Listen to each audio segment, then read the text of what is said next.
Bueno, pues decíamos que todavía tenemos algunos temas por delante interesantes, porque móvil y adolescentes parece que van unidos, pero muchas veces no nos damos cuenta de las repercusiones que todo ello puede tener. Mencionábamos, bueno, pues algunos problemas como problemas de salud mental, incluso ansiedad, depresión, trastornos alimentarios, en el peor de los casos incluso el suicidio. Es algo que evidentemente no lo podemos dejar ahí, hay que abordarlo, hay que tratarlo, y el Departamento de Salud del Gobierno vasco ha puesto en marcha el programa CEOS precisamente para combatir los efectos de los móviles en las aulas. Bueno, pues hay 3 centros en Euskadi en estos momentos que lo están llevando a cabo, en Ibarra, en Orio y Durango, y por parte de 2 educadores expertos en, como decimos, en salud digital, un tema, bueno, pues tan importante, especialmente hoy en día. Son Maitane, no recuerdo el apellido, Telmo. Ormazábal. Maitane Ormazábal, enseguida hablamos del libro, y hoy tenemos con nosotros a Telmo Lazcano, que es, como decíamos, experto en salud digital, que nos va a hablar de este tema tan interesante y tan preocupante a veces. Telmo, bienvenido. Igualmente. Bueno, pues decíamos que el programa CEOS, que se pone en marcha este año por el Departamento de Salud, el objetivo es pues intentar que los chavales vean más allá del móvil, ¿no?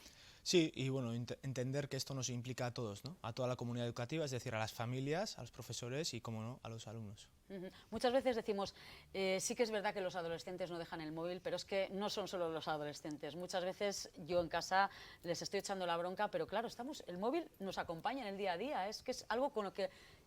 ¿Quién no tiene un móvil hoy en día? Entonces, ¿qué es lo peligroso de tener un móvil?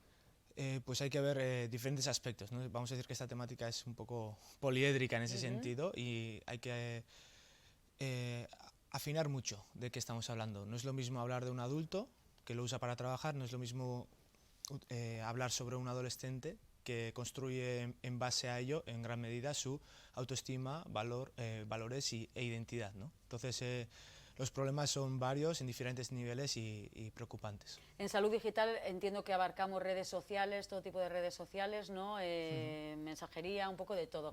Hoy en día, ¿qué es lo más, digamos, peligroso de todo este tema? Bueno, es difícil destacar solamente un punto, pero quizá sí es de destacar el acceso que tienen nuestros jóvenes a todo un mundo que es Internet, ¿no? Y eso muchas veces sí puede traer aspectos muy positivos, pero también muy peligrosos, ¿no? Como puede ser el dato que tenemos que emana del último informe de la Agencia Española de Protección de Datos, de la AEPD, que indica que el primer contacto con la pornografía se da a los 8 años. Eso es increíble. Y para más INRI, este contacto no viene de una búsqueda intencional, sino que es la industria pornográfica la que ha encontrado a estos usuarios. ¿Y cómo lo sabemos? Pues porque los primeros contactos vienen a través de pop-ups y banners eróticos, ¿no? Y de ahí concluimos lo que he comentado, ¿no? Entonces tenemos la pornografía, tenemos actividades o contenido no cívico como puede ser el machismo, la violencia, sexualización, etcétera, que tienen un gran impacto en la sociedad en general, pero sobre todo, en particular, en los adolescentes. Que son quizás más vulnerables, ¿no? Y en ese momento... Sí, porque todo adolescente, de manera natural, está en una vívida construcción de su autoestima, valor e identidad, y sin punto de vista crítico, ¿no? Y al exponerse constantemente a todo este tipo de contenido, suceden dos cosas. Por un lado, se banaliza, se normaliza todo ese contenido, ese comportamiento, y por otro lado, muchas veces hay un efecto de querer repetirlo, porque estos contenidos, desgraciadamente, pues muchas veces están recompensadas, ¿no? En la red. ¿Y qué busca un adolescente de manera natural? Pues ser aceptado por el grupo, ser recompensado. ¿Y cómo se puede abordar esta situación? ¿Cómo podemos... ¿Es prohibir el móvil o cómo se usa de una forma responsable? Creo que es muy difícil pedir un uso responsable a una persona, por un lado, que no puede hacer ese uso responsable de manera natural porque su desarrollo psicoemocional no se lo permite. Si quieres podemos ahondar en ello. Y por otro lado, tenemos que tener en cuenta qué tenemos entre manos, ¿no? Siempre esta última década hemos puesto el dilema en usarlo bien o usarlo mal, y eso lo que hace es blanquear la identidad real de muchas de estas aplicaciones, por un lado, y por otro lado, poner todo el foco, toda la responsabilidad en el usuario. Y no es justo, en el sentido de que no es una tecnología neutra. No estamos enseñando a una persona a cómo andar en bicicleta. Lo que estamos haciendo realmente es ayudar a una persona a que desarrolle capacidades para poder entablar una relación saludable con algo que ha sido diseñado para ser altamente adictivo. Y si no tiene estas capacidades, no va a poder controlarlo y va a ser controlado o controlada por ellas, y en consecuencia sufrirá las consecuencias, que es lo que estamos viendo que está sucediendo, ¿no?, en esta última década entre nuestros adolescentes. Aumento de problemas de salud mental, déficit de atención, ciberbullying, etcétera. Entonces, yo, sinceramente, no puedo pedir un uso responsable a un adolescente cuando difícilmente los adultos lo hacemos, ¿no? Claro, es muy interesante lo que nos estás contando. Y habéis escrito un libro, bueno, que es un manual, me imagino, pautas, etcétera, precisamente para atajar estos temas. Se llama Las voces del silencio, lo tenemos, bueno, es la salud mental adolescente en la década del cambio. Es Maitane Ormazábal y Telmo Lazcano, los responsables precisamente de impartir este programa CEOS en la comunidad educativa. Y que es un poco lo que contáis, a grosso modo, en el libro. ¿De qué nos puede ser útil leer este libro? Pues principalmente para adquirir un conocimiento que es fundamental. Ya hace unos cuantos años un filósofo griego dijo que no hay libertad sin conocimiento, que la base de la libertad es poder elegir, y para poder elegir tenemos que conocer, ¿no? Entonces, lo primero que vamos a encontrar en este libro es un amplio conocimiento de rigor. Tiene más de 200 estudios este libro detrás, y también la colaboración de excelentes profesionales de nuestro territorio, psicólogos, psiquiatras, iracasles también, profesores, educadores, etcétera, que con gran vocación y determinación nos han regalado su experiencia y puntos de vista, y también recoge pues muchas herramientas prácticas para llevar a la práctica todo ese conocimiento. Pero si algo tengo que destacar es que han participado muchos adolescentes y personas con problemas de salud mental que ellas mismas, ¿no?, han puesto voz y sentir a todas esas emociones que se sienten en ese sendero tan oscuro de problemas de salud mental, ¿no? Entonces creo que este libro aglutina evidencia académica, saber profesional, herramientas prácticas y un testimonio de primera persona de toda esta temática, ¿no?, un punto de vista integral que creo que puede ser muy valioso para las familias, sobre todo. Quédense Las voces del silencio, la salud mental adolescente en la década del cambio. La verdad que cuestiones muy interesantes. Decíamos que estáis llevando a cabo el programa en centros de momento de Ibarra, Orio y Durango. Un poco cómo involucráis a la comunidad educativa. Primero estáis con los maisus, con los profesores, con los padres. No lo sé cómo se lleva a cabo este proyecto.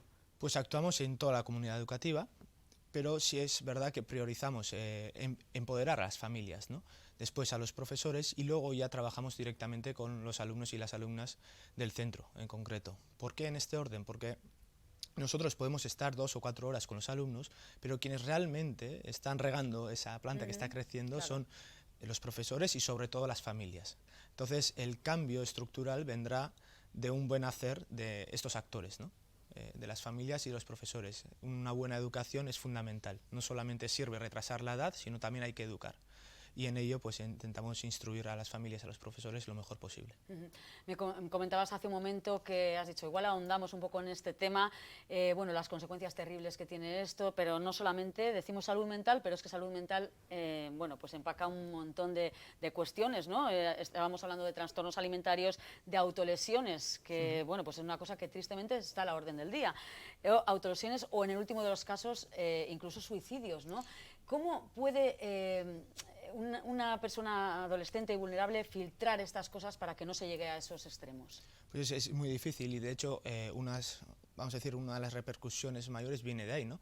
No tiene relación directa con el suicidio per se, el constatado, pero sí con la ideación e intentos suicidios. ¿De qué manera?